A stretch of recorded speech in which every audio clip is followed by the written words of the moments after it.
Hello students. तो आज हम लोग स्टार्ट करने जा रहे हैं क्लास 11th फिजिक्स का chapter number 3 motion in a plane. हम लोगों ने लास्ट क्लास के अंदर पिछली वीडियोस के अंदर हम लोगों ने motion in a straight line ख़त्म कर दिया था और उससे पहले मैंने ऑलरेडी वेक्टर्स के बारे में आप लोगों को सब कुछ बता दिया। ये जो चैप्टर है ये सारा का सारा motion in a straight line के जैसा ही है, बस यहाँ पर क्या होने वाला है कि अब जो पोजीशन है पार्टिकल की वो 2 डायमेंशनल या 3 डायमेंशनल सिस्टम के अंदर चेंज हो सकती है। पिछले केसेस में आप लोगों ने नोटिस किया होगा, जब मैंने आपको पढ़ाया था तो वहाँ पे आपने देखा होगा कि हर बार जो है केवल एक ही कोऑर्डिनेट चेंज हो रहा था पार्टिकल का। यानी कि फॉर एग्जांपल कोई पार्टिकल अगर एक्स एक्सिस पर मूव कर रहा है तो केवल वो एक्स एक्सिस पर ही मूव कर रहा है, या फिर वाई पे अकेला कर रहा है, या फिर केवल जेड पे कर रहा है।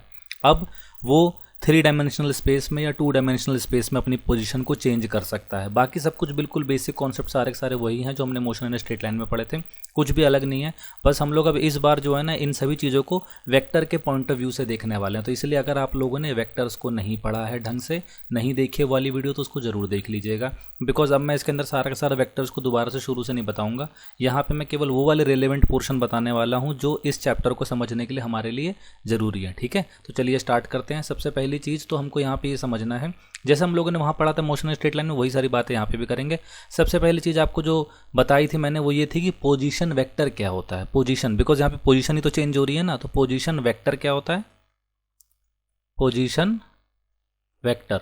तो पोजीशन वेक्टर का बेसिकली मतलब यही होता है कि हम लोग बोल सकते हैं यहाँ पे क्या, कोऑर्डिनेट या फिर location of a point in a space. For example मान लेते हैं हमारे पास 3 डायमेंशनल सिस्टम है और 3 डायमेंशनल सिस्टम के अंदर ये x है पॉजिटिव, ये y है पॉजिटिव और ये z है एक्सिस है पॉजिटिव। और मान लेते हैं एक पार्टिकल है जो यहाँ पे रखा हुआ है जिसका कोऑर्डिनेट x, y और z दिया हुआ है। ठीक है, तो O पॉइंट से है तो हम लोग इसका जो पोजीशन वेक्टर ड्रॉ करेंगे, नीचे चला गया ये पोजीशन वेक्टर, अगर हम लोग इसको ड्रॉ करेंगे तो वो क्या हो जाएगा, ओपी वेक्टर को हम लोग बोलेंगे पोजीशन वेक्टर। तो ओपी वेक्टर क्या है हमारे पास, पोजीशन वेक्टर है। पोजीशन वेक्टर को जनरली हम लोग आर से डिनोट करते हैं, किसी किसी बुक में आपको ये एस से डिनोट होता हुआ भी मिल जाएगा, पर जनरली हम लोग इसको आर से डिनोट करते हैं, तो आप आर वाला ही नोटेशन फॉलो करिएगा। ठीक है, यहाँ तक तो समझ में आ गया हमको कि पोजीशन वेक्टर क्या होता है। अब इसको लिखते कैसे हैं, तो ये भी मैंने बताया था, R is equal to x i plus y j plus z k. ये आई क्या है, जे क्या है और के क्या है, ये यूनिट वेक्टर हैं जो ये डिनोट करते हैं कि ये कौन से कोऑर्डिनेट की लोकेशन है। तो एक्स आई लिखा है तो इसका मतलब ये पॉजिटिव एक्स एक्सिस की है, जे का मतलब वाई की है और के का मतलब क्या होगा यहाँ पे जेड एक्सिस की है। ठीक है, तो सपोज करो कि इनिशियल लोकेशन जो है उसकी वो x1 है, y1 है और z1 है, तो यहाँ पे भी मैं मार्क कर देता हूँ x1 y1 z1। ठीक है ना, यहाँ तक कोई प्रॉब्लम नहीं है, ये इनिशियल पोजीशन है। एंड थोड़ी देर के बाद ये जो पार्टिकल है ये भाग के कहाँ पे आ गया, ये आ गया Q पॉइंट पे, और Q पॉइंट की जो लोकेशन है वो x2 y2 और z2 है, मान लिया मैंने, ये है यहाँ से यहाँ तक। ठीक है, ये दिया हुआ, तो ये OQ वेक्टर हो गया, ये नई वाली पोजीशन है। इसको मैं बोल दूंगा R1 या R इनिशियल, इसको मैं बोल दूंगा R फाइनल। तो नाउ R फाइनल का कोऑर्डिनेट कैसे बनेगा, तो आप बोल दोगे वही सेम कहानी, x2i y2j एंड z2k। तो अगर मैं ये बोलूं कि चेंज इन पोजीशन कितना हुआ है, चेंज इन पोजीशन, तो आपका जवाब होगा delta R is equal to final position minus initial position, और जो सीधा यहाँ से आ जाएगा x2 minus x1i y2 minus y1j and z2 minus z1k, है ना। ये भी आपको मैंने बताया था कि जो सेम कोऑर्डिनेट पे होते हैं, यानी कि जो सेम डायरेक्शन में होते हैं, केवल वही वेक्टर सब्ट्रैक्ट हो सकते हैं। यानी कि आई वाला जो कोऑर्डिनेट है वो केवल आई वाले से सब्ट्रैक्ट होने वाला है, जे वाला जे से और के वाला के से। तो यह मैंने सब्ट्रैक्ट करके यहाँ पे दिखा दिया। तो अगर मैंने क्या बताया आपको यहाँ पे, अगेन एक ही बात बता रहा हूँ मैं दोबारा से, पोजीशन वेक्टर का मतलब क्या होता है, location of a point in a space. ठीक है, और इसको हम लोग डिनोट कैसे करते हैं, x i y J Z के से। ठीक है, और अगर ये चेंज कर जाएगा तो x1 y1 z1 से x2 y2 z2 हो गया, और ये हमने क्या लिख दिया, डेल्टा आर लिख दिया यहाँ से यहाँ तक। ठीक है, इतनी सी बात आपको आई होप समझ में आ गई होगी, कोई प्रॉब्लम नहीं रहेगी। यहाँ पर जो आप नोटिस करोगे, जो P से Q का गैप है, यानी कि जो P से Q की दूरी है वो थोड़ी ज़्यादा बड़ी ली है हम लोगों ने। ठीक है, अगर ये बहुत छोटी सी डिस्प्लेसमेंट होगा तो आप डेल्टा आर के बजाय डी आर लिखते हो। ठीक है, मैंने कैलकुलस ऑलरेडी आपको इंट्रोड्यूस कर दिया था, हम लोग ये भी यूज़ करने वाले हैं इसके अंदर। तो अगर मैं ऐसे बोलूँ, for small changes in the position, for small changes in position, हम लोग डेल्टा आर नहीं लिखेंगे, फिर हम लोग लिखेंगे क्या, डी आर वेक्टर। ये डी आर, डी का मतलब क्या होगा, छोटा। ये भी आपको मैंने बताया था, एक बार फिर से बता देता हूँ मैं यहाँ पे। अगर देखो लिमिट आपकी जो जो चेंज हो रहा है यहाँ पे, जो पोजीशन का जो चेंज हो रहा है, जो कोऑर्डिनेट्स हैं अगर वो बहुत कम हो रहे हैं चेंज, जैसे फॉर एग्जांपल मैंने आपको बताया था ना यहाँ पे कि अगर हमारे पास delta Y upon delta X given है और डेल्टा एक्स जो है वो टेंड करता है जीरो पर, यानी कि जीरो के आसपास है, यानी कि जो चेंज है एक्स का वो बहुत नेग्लिजिबल है, तो in that case we can write it like this, है ना। तो यानी कि इस नोटेशन को हम लोग ये बोल सकते हैं d y by d x. तो वही सेम कहानी हम लोग यहाँ पे भी यूज़ करने वाले हैं। तो अगर हमारे पास स्मॉल चेंजेस होंगे तो आप क्या लिख दोगे, आप लिख दोगे directly d r is equal to d x i d y J and d z k. इन दोनों बातों को आप याद रखना, एक तो ये वाला फर्स्ट पॉइंट और एक ये सेकंड पॉइंट। अब जब हम क्वेश्चंस वगैरह करेंगे तो आपको बेसिकली धीरे धीरे करके सारी बातें समझ में आ जाएंगे यहाँ तक, ठीक है। तो आई होप यहाँ तक जो भी मैंने बताया वो क्लियर होगा आपके लिए। अब आगे बढ़ते हैं। यहाँ पर हमें ये तो समझ में आ गया कि पोजीशन वेक्टर क्या होता है। अब बात करते हैं वेलोसिटी वेक्टर की। तो now what is velocity vector? Velocity vector, तो वेलोसिटी वेक्टर अगर आपको निकालना है तो आप क्या कर दो, आप बस सिंपल सी बात है यहाँ पे लिख दो delta r upon delta T, या फिर अगर आपको इंस्टेंटेनियस वेलोसिटी निकालनी है, इंस्टेंटेनियस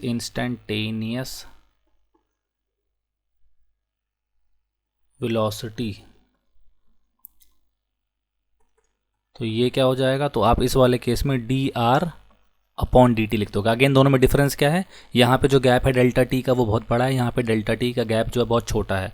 बेसिकली ये कहने का मतलब ये है मेरा कि जब delta t tends to zero तो जो आप delta r upon delta t बोल रहे हो वो d r upon d t हो जाएगा। इंस्टेंटेनियस वेलोसिटी का मतलब क्या होता है, velocity of a particle at a particular moment. जैसा मैंने आपको पहले भी बताया था पिछले चैप्टर के अंदर भी, अगर आप बाइक चला रहे हो और बाइक चलाते चलाते आप अपने बाइक के स्पीडोमीटर पे स्पीड देखते हो अपनी कितनी है, तो वो एट दैट पर्टिकुलर मोमेंट जो स्पीड है वो इंस्टेंटेनियस वेलोसिटी है, ठीक है। और फॉर एग्जांपल मान लीजिए आप ए पॉइंट से बी पॉइंट तक गए, आपको 2 घंटे लगे 3 घंटे लगे पहुंचने में, और जो टोटल डिस्टेंस था अगर आप उस डिस्टेंस को टाइम से डिवाइड करोगे तो आपको एक एवरेज वेलोसिटी मिलने वाली है। तो वो वेलोसिटी वेक्टर है जो ऊपर लिखा हुआ है हमारे पास यहाँ पे, ठीक है। तो आई होप ये छोटी सी बात आपको यहाँ पे समझ में आ गई होगी।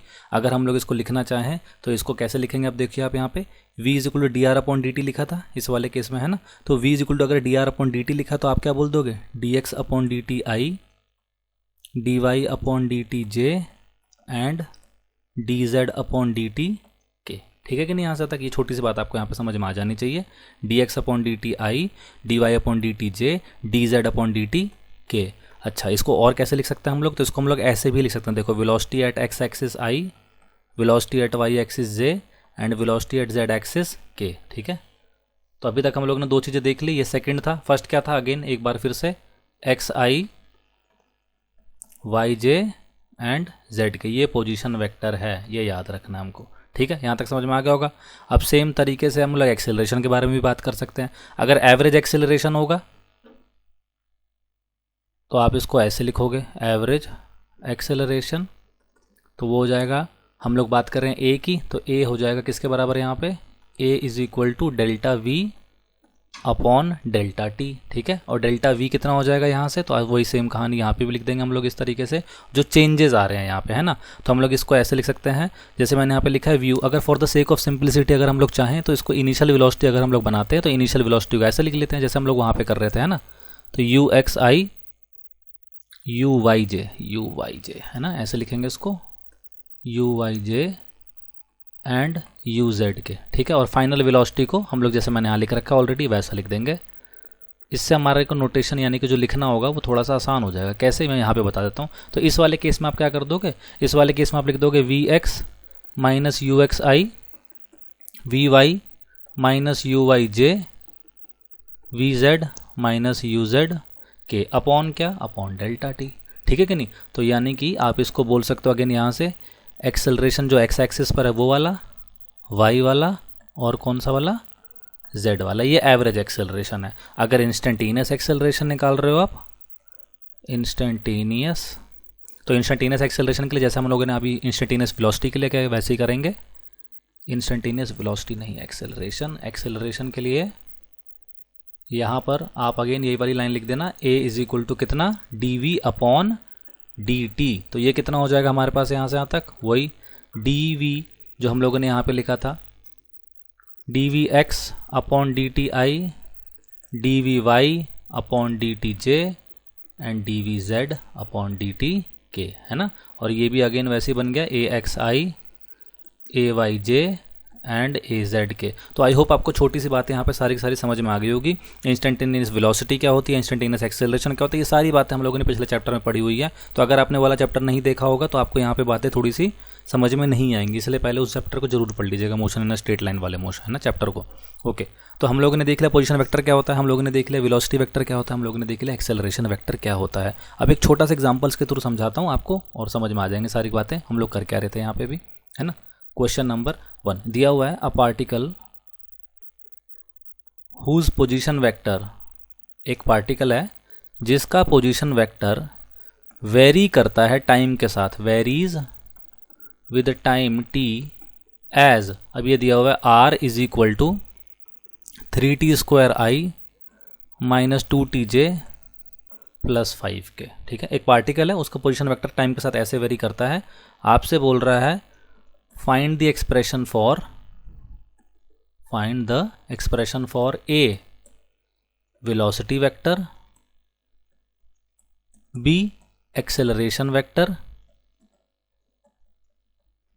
ए लिखा है वेलोसिटी वेक्टर, बी लिखा है एक्सेलरेशन वेक्टर, एंड सी लिखा है velocity at t = 0 second, and D है एक्सेलरेशन एट t = 0 सेकेंड। ठीक है, तो चलो अब इस क्वेश्चन को सॉल्व करके देखते हैं और हमको समझ में आ जाएगा फिर क्या पढ़ा हम लोगों ने अभी तक, है ना। देखो यहाँ पे तो मैंने बताया आपको आर वेक्टर गिवन है, ये अगर आर वेक्टर गिवन है 3t² - 2tj + 5k, तो आप बोल दोगे भाई कि वेलोसिटी वेक्टर जो होता है वो तो dr/dt हो जाएगा। ठीक है, यहाँ पे एवरेज वेलोसिटी नहीं निकाल रहे हैं हम लोग, छोटे से टाइम चेंज के लिए निकाल रहे हैं, दैट इज हम लोग इंस्टेंटेनियस वेलोसिटी, यानी कि जो वेलोसिटी वेक्टर है या एक्सेलरेशन वेक्टर है ये लिटरली इनका मतलब क्या होगा, इंस्टेंटेनियस वेलोसिटी या इंस्टेंटेनियस एक्सेलरेशन वेक्टर ही होगा। तो अब इसको डिफरेंशिएट करना है हम लोगों को बस, तो d/dt 3t² - d/dt 2tj d/dt 5 और k, ये दिया हुआ हमको बस यहाँ से तक। ठीक है, डिफरेंशिएशन भी मैंने ऑलरेडी बता दिया है, अगर आपने नहीं देखा है तो उसको भी जरूर देख लीजिएगा। अब 3t² का क्या होगा डिफरेंशिएशन, t की पावर 2 दे रखी है, आगे आ गया 60 i हो जाएगा, यहाँ पे हो जाएगा -2j, और कांस्टेंट का डेरिवेटिव डिफरेंशिएशन कितना होता है, 0 होता है। तो यहाँ पर ये मिल गया हमको वेलोसिटी वेक्टर, तो वेलोसिटी वेक्टर कितना आ गया 60i - 2j मीटर/सेकेंड। अब अगर टाइम की वैल्यू 0 पुट कर देंगे तो वेलोसिटी एट 0 सेकेंड भी आ जाएगी हमारे पास। ऐसे लिखते हैं इसको, वेलोसिटी एट 0 सेकेंड, तो ये कितना हो जाएगा 6 × 0i - 2j, तो यानी कि आंसर कितना आ जाएगा -2j मीटर/सेकेंड, यानी कि जो इनिशियल वेलोसिटी थी पार्टिकल की वो किस लोकेशन में थी, वो नेगेटिव y एक्सिस में थी। ये हमको समझ में आ गया यहाँ से यहाँ तक। तो हम लोगों ने a और सी पार्ट दोनों खत्म कर दिए यहाँ पे। अब बी की बात करते हैं, वेलोसिटी वेक्टर निकालना है अब हम लोगों को, वेलोसिटी वेक्टर बी और डी यहीं पे खत्म कर देंगे, acceleration vector sorry not velocity vector, velocity तो निकाल दी हम लोगों ने। एक्सेलरेशन वेक्टर कैसे निकलेगा, dv/dt 60i - 2j, और वो k वाला तो कंपोनेंट था ही नहीं। ठीक है, अब यहाँ से कितना हो जाएगा एक्सेलरेशन वेक्टर, तो एक्सेलरेशन वेक्टर हो जाएगा 6i - 0j और +0k, है ना। -0 लिखो चाहे +0 लिखो फ़र्क ही नहीं पड़ता, क्योंकि एक्सेलरेशन का कंपोनेंट तो केवल x एक्सिस पर ही आ रहा है हमारे पास। ठीक है, अब आप नोटिस कर रहे हो यहाँ पे कुछ, आपको यहाँ पे ध्यान से दिखाई दे रहा होगा, यहाँ पे टाइम है ही नहीं, इंडिपेंडेंट ऑफ t, है ना, यानी कि इंडिपेंडेंट है ये टाइम t से। इसका मतलब क्या हो गया, acceleration is constant through out the journey. Acceleration क्या है, कांस्टेंट, क्यों, क्योंकि टाइम ही नहीं है। जब टाइम नहीं है तो इसका मतलब क्या होगा, इसका एक्सेलरेशन हमेशा क्या है, एक्स एक्सिस पर ही लगने वाला। Acceleration is constant through out the journey. तो इसको हम लोग क्या बोलेंगे, यानी कि जब टाइम 0 हो, चाहे 1 हो, चाहे 5 हो, 7 सेकंड, कुछ भी हो, एक्सेलरेशन हमेशा क्या रहने वाला है यहाँ पे 6i मीटर/सेकेंड² रहने वाला है, यानी कि एक्स एक्सिस के अलॉन्ग रहने वाला। अब कुछ ऑब्जर्वेशंस भी यहाँ से मैं आपको दिखाता हूँ, इस क्वेश्चन को समझने के लिए थोड़ी बहुत बातें और समझते हैं हम लोग, जरा ध्यान से। सम ऑब्जर्वेशंस आप अगर ध्यान से नोटिस करोगे, क्वेश्चन गिवन था 3t² - 2tj + 5k, है ना। क्वेश्चन में गिवन था आर दे रखा था 3t² - 2tj + 5k। जो वेलोसिटी आई, वेलोसिटी कितनी आई थी 60i - 2j + 0k, और जो एक्सेलरेशन आया वो कितना आया 6i प्लस 0 के 0J और 0K, है ना, मीटर पर सेकंड स्क्वायर, मीटर पर सेकंड और ये मीटर। अब आप ध्यान से नोटिस करो, यहाँ पे आपको समझ में आ जाएगा। यहाँ देखो ये जो कंपोनेंट दे रखा है ये स्क्वायर है टाइम के साथ, ये क्या है, लीनियर है और ये कांस्टेंट है ना। यहाँ पे नोटिस करो आप ध्यान से, सेकंड वाला जो कोऑर्डिनेट है हमारे पास, जे वाला जो कंपोनेंट है, ये देखो ये लीनियर है, यहाँ पे कांस्टेंट हो गया, यहाँ पे आके कितना हो गया, 0 हो गया। एंड फाइनली जो लास्ट वाला कंपोनेंट है हमारे पास, ये देखो 5 था, यहाँ पे यहाँ 0 हो गया और इधर भी 0 हो गया। तो आप एक चीज़ नोटिस कर सकते हो यहाँ पे, यहाँ से आपको ये समझ में आ जाएगा कि जो पार्टिकल जो है, particle is at rest along z axis. Why? Because देखो जेड एक्सिस पे उसका चेंज ही नहीं हो रहा पोजीशन के अंदर, है ना। आप नोटिस करो वेलोसिटी कितनी आ रही है, 0 आ रही है। इसका क्या मतलब हो गया कि जेड एक्सिस का कंपोनेंट इसका चेंज नहीं कर रहा है, ठीक है। दूसरी बात यहाँ पे जो आपको समझ में आ गई होगी वो ये कि particle is having constant velocity along negative y axis. सही बात है कि नहीं है? देखो आप ध्यान से, यहाँ पे जो वेलोसिटी कंपोनेंट आ रहा है वो -2J आ रहा है, यहाँ पे कोई टाइम का फंक्शन है नहीं है, तो आप क्या बोलोगे, particle is having constant velocity along the negative y axis. Okay, and third जो हमको यहाँ से समझ में आ गया, पार्टिकल वो क्या है, is having constant acceleration along plus x axis, ठीक है, करेक्ट यहाँ से तक। इससे बहुत सारे क्वेश्चन बन सकते हैं इसी छोटी सी बात से जो मैंने बताया। जैसे फॉर एग्जांपल मैं कुछ सप्लीमेंट्री क्वेश्चन देता हूँ, यहाँ पे देखो क्वेश्चन नंबर 2 है, यही वाला सेम क्वेश्चन है। For particle moving as r is equal to कितना लिखा था, 3t square i minus 2tj plus 5k, है ना। अब यहाँ पे फिर बोल देगा which of the following statement is are correct, तो यही सारी लाइनें लिख देगा और उसके बाद ये बोल देगा यहाँ पे, ठीक है।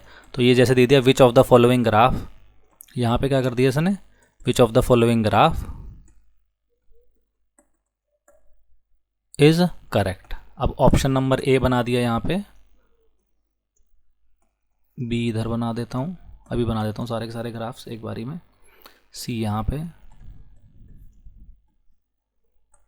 एंड डी ये रहा, ठीक है। ये दिया हुआ हमको यहाँ से तक, और यहाँ पे लिख दिया इसने velocity function along X axis और ये टाइम दे दिया, acceleration function along X axis time दे दिया, velocity function along X axis time दे दिया, velocity function along Z axis time दे दिया, ठीक है। और ग्राफ देखो कैसे बना रखा है, यहाँ पे ये ड्रॉ कर दिया, यहाँ पे ये ड्रॉ कर दिया, ठीक है। और यहाँ पे कुछ में भी मान लेते हैं कैसे ड्रॉ कर दिया इसने, ये कर दिया, ठीक है। और इस वाले केस में देखो क्या कर दिया इसने, AXT दे रखा है मान लेते हैं हम लोग यहाँ पे, तो इसमें कुछ ऐसा कर दिया ड्रॉ इसने। अब हमसे बोल रहे हैं कि इनमें से कौन सा वाला ग्राफ करेक्ट है, तो हम लोग अब देखो इस क्वेश्चन को अगर हमको समझ में आ गया होगा तो अभी चारों में से कौन सा ग्राफ करेक्ट है और कौन सा नहीं है वो भी हम लोग पता लगा सकते हैं। कैसे, देखो आप ध्यान से, velocity function along x axis, पहले ग्राफ पे फोकस करते हैं, लिखा ना velocity function along x axis with respect to time is a straight line graph, है ना, दे रखा है यहाँ पे। यहाँ चेक करते हैं, देखो जरा ध्यान से, यहाँ पे आप नोटिस करोगे तो देखो v इज इक्वल टू क्या लिखा है, जो वेलोसिटी फंक्शन है अलोंग एक्स एक्सिस वाला वो कितना है यहाँ पे, तो आपका जवाब हो जाएगा वो 60 दे रखा है, तो बिल्कुल सही बात है यहाँ से यहाँ तक। और यानी कि ये वाला ग्राफ भी सही हो सकता है ना, क्यों, क्योंकि हमको देखो यहाँ पे ये नहीं पता इसका स्लोप कितना, लेकिन है तो स्ट्रेट लाइन है ना, क्योंकि देखो यहाँ पे 60 लिखा है, 60 का मतलब क्या, t की पावर 1, यानी कि लीनियर ग्राफ है, लीनियर ग्राफ हमेशा स्ट्रेट लाइन होता है। और आप जब टाइम की वैल्यू 0 पुट करोगे ना इस फंक्शन के अंदर vx इज इक्वल टू 60 में, अगर आप टाइम की वैल्यू को 0 पुट करोगे तो वेलोसिटी कितनी मिलेगी, 0 मिलेगी। और ये वाला ग्राफ भी देखो कहाँ से पास कर रहा है, 0 से ही तो पास कर रहा है ना, तो इसलिए सही हो सकता है ये ग्राफ, बिल्कुल सही हो सकता है, ठीक है। अगर ये ग्राफ ऐसा बनाया होता, ऐसा देखो ऊपर से पास कर रहा होता, वेलोसिटी है स्ट्रेट लाइन अभी भी, लेकिन ये ग्राफ क्या हो जाता, गलत हो जाता। क्यों, बिकॉज जब टाइम की वैल्यू 0 थी तो वेलोसिटी 0 नहीं थी इस वाले ग्राफ में, है ना। समझ में आ गई बात यहाँ से तक, तो आई होप ये क्लियर हो गया होगा, छोटी सी बात थी। अब सेकंड वाला केस देखते हैं, बी ग्राफ। बी ग्राफ में क्या लिखा है, acceleration along the x axis is a constant, यानी कि टाइम के साथ वो बदल नहीं रहा है। और आप ध्यान से नोटिस करोगे यहाँ पे भी तो यही हो रहा था, acceleration along the x axis कितना आ रहा है, 6 मीटर पर सेकंड स्क्वायर, और यहाँ पे भी यही लिखा हुआ है, ठीक है। अगर यहाँ पे वैल्यू नहीं लिखी है तो हम लोग मान के चलेंगे कि सही लिखी होगी वाली वैल्यू, ठीक है। अदरवाइज यहाँ पे अगर 5 लिखा होता, 4 लिखा होता तो ये गलत हो जाता। अगर यहाँ पे 6 लिखा हुआ है तो ये सही हो जाएगा ग्राफ ये वाला, ठीक है कि नहीं, यहाँ से तक तो ये वाला ग्राफ भी सही है। थर्ड ग्राफ देखेंगे, थर्ड ग्राफ में क्या लिखा है यहाँ पे, velocity along the y axis is a line parallel to the time axis, है ना। इसका मतलब होगा कि वेलोसिटी जो है वाई एक्सिस पे वो टाइम के साथ बदल नहीं रही है। अब यहाँ देखते हैं ज़रा ध्यान से, जो वेलोसिटी है वो टाइम के साथ बदल रही है कि नहीं बदल रही, तो बिल्कुल सही जवाब है नहीं बदल रही, क्योंकि देखो टाइम का कोई फंक्शन नहीं है। तो वेलोसिटी कितनी आ रही है हमारे पास यहाँ से, -2j आ रही है। कायदे से देखा जाए तो यहाँ पे लिखा है ना -2, तो इसका मतलब इसको नीचे की तरफ बनना चाहिए था, ठीक है। लेकिन सिंस यहाँ पे मैग्नीट्यूड पे फोकस हो रहा होगा, दैट इज़ वाई ऊपर भी बन गया, तो कोई गलत बात है नहीं। -j देखो यहाँ पे लिखा है ना -2j का मतलब क्या हो गया कि 2 मीटर पर सेकेंड की स्पीड है और नेगेटिव वाई एक्सिस की तरफ बॉडी मूव कर रही है, ठीक है कि नहीं यहाँ से तक। तो इसलिए ये वाला ग्राफ भी क्या हो गया, करेक्ट हो गया, बिल्कुल सही बात है यहाँ पे, ठीक है। एंड डी ग्राफ में क्या दे रखा है, velocity along the Z axis, ऐसे स्ट्रेट लाइन दिया हुआ है हमको यहाँ पे, ठीक है। अब velocity along the Z axis दे रखा है कि टाइम के साथ वो प्रोपोर्शनल है, लेकिन यहाँ पे अगर हम लोग ध्यान से नोटिस करेंगे तो velocity along the Z axis जो है वो क्या है, 0 है। Velocity along the Z axis कितनी है, 0 है, यानी कि टाइम से कोई लेना देना है ही नहीं। तो ये वाला ग्राफ क्या निकल गया, गलत निकल गया। तो देखो यहाँ पे आपने इस क्वेश्चन को तो हम लोगों ने कितना कुछ सीख डाला यहाँ से तक, ठीक है। तो ए ऑप्शन सही है, बी ऑप्शन सही है, सी ऑप्शन सही है, डी ऑप्शन गलत है। इसको क्वेश्चन को तो ज़्यादा अच्छे से फ्रेज करना चाहिए था ऐसे, for a particle moving as r is equal to 3t² i -2tj + 5k which of the following graph is wrong, है ना। तो डी ऑप्शन रॉन्ग हो जाएगा, क्योंकि ए बी सी तीनों के तीनों क्या निकल गया यहाँ पे, करेक्ट निकल गया। तो आई होप आपको बेसिक सी बातें आज यहाँ पे समझ में आ गई होगी। बिल्कुल हमने इंट्रोडक्टरी लेवल पे यहाँ पे समझने की कोशिश करी, बिल्कुल आसान भाषा में सरल सी चीज़ें समझने की कोशिश करी हम लोगों ने यहाँ पे। आगे चल के हम लोग इसी में थोड़ा एडवांस होते चले जाएंगे, लेकिन अगर आपको ये नहीं समझ में आए बेसिक बात है, तो आगे चल के जितने भी क्वेश्चन आने वाले हैं वो समझ में आने वाले नहीं है, ठीक है। पहले अपने बेसिक्स को स्ट्रॉन्ग करेंगे, उसके बाद ही हम लोग जो है ना जेई मेन्स, एडवांस और जहाँ मर्जी के लेवल के क्वेश्चन आ जाए वो सारे के सारे सॉल्व हो जाएंगे, ठीक है। तो चलिए अब हम लोग मिलते हैं नेक्स्ट वीडियो में, बाकी के जितने भी टॉपिक्स होंगे इसके अंदर वो भी कवर करने वाले हैं हम लोग।